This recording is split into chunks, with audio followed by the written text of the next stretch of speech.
ജാർഖണ്ഡിലെ ബ്ലഡ് ബാങ്കിൽ ഗുരുതര ക്രമക്കേട്. രക്തം സ്വീകരിച്ച 5 കുട്ടികൾക്ക് HIV സ്ഥിരീകരിച്ചു. ജാർഖണ്ഡ് ചൈബാസ സദർ സർക്കാർ ആശുപത്രിയിൽ നിന്ന് രക്തം സ്വീകരിച്ചവർക്കാണ് HIV ബാധിച്ചത്.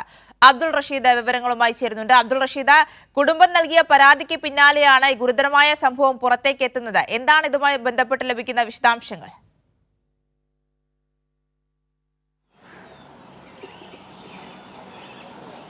ആര്യ, ജാർഖണ്ഡിലെ ചൈബാസ സദർ സർക്കാർ ആശുപത്രിയിലാണ് ഇത്തരത്തിൽ ദാരുണമായിട്ടുള്ള സംഭവം ഉണ്ടായിരിക്കുന്നത്. ജാർഖണ്ഡിലെ ഈ ആശുപത്രിയിൽ നിന്നും രക്തം സ്വീകരിച്ചിട്ടുള്ള 5 കുട്ടികൾക്ക് ഇപ്പോൾ HIV സ്ഥിരീകരിച്ചിരിക്കുകയാണ്. ജാർഖണ്ഡിലെ ഇത്തരത്തിൽ ഈ ബ്ലഡ് ബാങ്കിൽ ഗുരുതരമായിട്ടുള്ള ക്രമക്കേടുകൾ ഉണ്ട് എന്നുള്ളതാണ് ഇപ്പോൾ കണ്ടെത്തിയിരിക്കുന്നത്. എന്തായാലും ഈ രക്തം സ്വീകരിച്ച ഒരു കുട്ടിക്ക് ഇത്തരത്തിൽ ദേഹാശ്വാസം അടക്കമുള്ള ആരോഗ്യ പ്രശ്നങ്ങൾ ഉണ്ടാവുകയും പിന്നീട് അന്വേഷിക്കുകയും ചെയ്തിരുന്നു. ഇതിൻ്റെ അടിസ്ഥാനത്തിലാണ് HIV സ്ഥിരീകരിക്കുകയും ചെയ്തിട്ടുള്ളത്. എന്തായാലും ആശുപത്രിയും അധികൃതരുടെ നേതൃത്വത്തിൽ നടത്തിയ അന്വേഷണത്തിലാണ് ഇത്തരത്തിലൊരു 5 കുട്ടികൾക്ക് HIV സ്ഥിരീകരിച്ചിട്ടുണ്ട് എന്നുള്ള കാര്യം പുറത്തു വരികയും ചെയ്തിട്ടുള്ളത്. എന്തായാലും ഈ ബ്ലഡ് ബാങ്കുമായി ബന്ധപ്പെട്ട് ഗുരുതരമായിട്ടുള്ള ക്രമക്കേടുകൾ ഉണ്ട് എന്നുള്ളതാണ് അന്വേഷണ സംഘം പുറത്തുവിട്ടിട്ടുള്ള വിവരങ്ങൾ. പ്രത്യേകിച്ചും ഈ ബ്ലഡ് ബാങ്കിലേക്ക് രക്തം സ്വീകരിക്കുമ്പോഴും അതോടൊപ്പം തന്നെ രക്തം നൽകുമ്പോഴൊക്കെ തന്നെയും സാധാരണഗതിയിൽ പരിശോധന നടത്താറുണ്ട്. ഈ പരിശോധനകളൊന്നും നടത്താതെയാണ് ഇത്തരത്തിൽ ബ്ലഡ് ബാങ്കിലേക്ക് രക്തം സ്വീകരിച്ചത് എന്നുള്ളതാണ് ഇപ്പോൾ അന്വേഷണ ഉദ്യോഗസ്ഥർ കണ്ടെത്തുകയും ചെയ്തിട്ടുള്ളത്. എന്തായാലും ഗുരുതരമായിട്ടുള്ള ക്രമക്കേടുകളാണ് ബ്ലഡ് ബാങ്കിൽ നിന്നും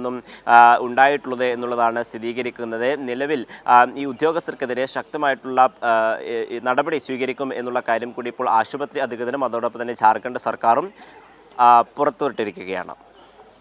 ശരി, അബ്ദുൾ റഷീദാണ് വിവരങ്ങൾ നൽകിയത്.